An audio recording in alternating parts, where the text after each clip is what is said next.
Could you make me a Waldorf salad? A what? Waldorf salad. Well, I think we're just out of Waldorf. I don't believe this. It's not very well known here, Harry. Yes, may I recommend tonight... Now, look, I'm sure your chef knows how to fix me a Waldorf salad, huh? Well, I wouldn't be too sure. Well, he's a chef, isn't he? Yes, you wouldn't prefer... Well, find out, will you? Just go out there and see if he knows how to fix me a Waldorf salad. Of course, yes. He's not absolutely positive. He's almost got it. It's lettuce and tomato, walnuts... No. It's celery, apples, walnuts, grapes. In a mayonnaise sauce. Right. Incidentally, he did ask me to say that he does specially recommend the patty tonight. I don't want patty. Or the grapefruit? Grapefruit. The grapefruit. Mm-hmm. How's it done? Well, it's halved with a cherry in the center. Look. See, different people maybe have different preference, actually. In your observation, is there any popular ingredients? I mean, like the ingredients that's popular in both Eastern and Western? I think you have to define it. Are you talking about base products like sugar and scallops and fish and meat? Of course, they're used across the board. If you're talking about spice, perhaps if you define it as is it spice or sauce or vinegars or so on, maybe that's true. Easier to answer. Perhaps. Yeah, ingredients, of course, you can find a lot of the same things, like a bak choy. I mean, you find it everywhere, like scallops, red clams, ginger. I just wrote an article about ginger. I just finished it yesterday. Sure. And ginger was actually brought to Europe by the Romans, and as far back by the Romans? As far back as 2000 BC, the Greeks were using it in baking and were producing gingerbread back then. So it's been in Western culture for 2,500 years. It is indigenous to southern China, Borneo, that part of the world. But another interesting fact is that 50% of the world's ginger is grown in India. So it's spread very, very widely. I didn't really taste ginger in most of the Western food. I mean, in China or in there's a lot. We use ginger in Asian food with the fish, with everything, and you can actually taste it, right? Right. What about different use? It's a different use. It often shows up in baking. I think a lot in dried powdered form. In the United States and even Europe, all of these ingredients that have become popular came from somewhere else for the most part. I mean, tomatoes are not native to Europe, well, chilies are not native to Asia. In China, for instance, like the tomatoes, it says that this kind of ingredients are originated from the western part of the world. But ketchup is a Chinese invention. So it's really a cross-cultural thing. So, I mean, over the years, has there been changing attitudes or trends towards what kind of ingredients you're using in your cooking? Always changes. There's always trends. This is a constant moving evolution of food. As I mentioned before, it's been going on for the last 10,000 years. As long as man has been migrating across the planet and traveling and exploring, that process has been happening. People were bringing back, chocolate from South America into Europe, introducing it, tomatoes into China.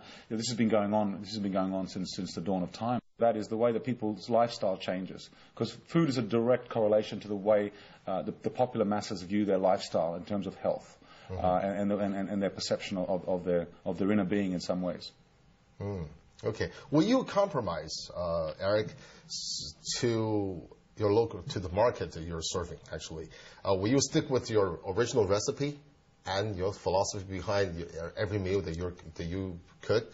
We definitely cater to the taste of the local clientele, no matter where we are, whether it's Paris, New York, or Shanghai. I don't think maybe compromise is not a great word. It's not, because it sort of implies that you're lowering your standards when in fact we're not. And I can tell you with certainty that the clientele in Shanghai likes less salt in their food than the clientele in Paris. For example, now is that compromising the way you cook? Well, it's not compromising it. After all, you're trying to make something that people like. Apple, is there any ingredients that's considered to be ubiquitous in the Chinese or in the Western or Eastern cuisines? I think oyster sauce is very Asian thing. But certainly. I've tried before. I don't know where. In a Western restaurant, they tried to put oyster sauce in the dish. Yeah, they do? Yeah, I forgot that was like long time ago, and that's the only thing that I remembered. Like, I always thought that oyster sauce is like more of Asian, but they tried to infuse it with they tried to use it in Western cuisine. It's sort of like, though, Picasso painting and a child painting. It's how the master handles a product. So it doesn't mean it's a bad idea because it was done badly by someone who wasn't proficient enough at actually executing it. Will you put mayonnaise in your cooking?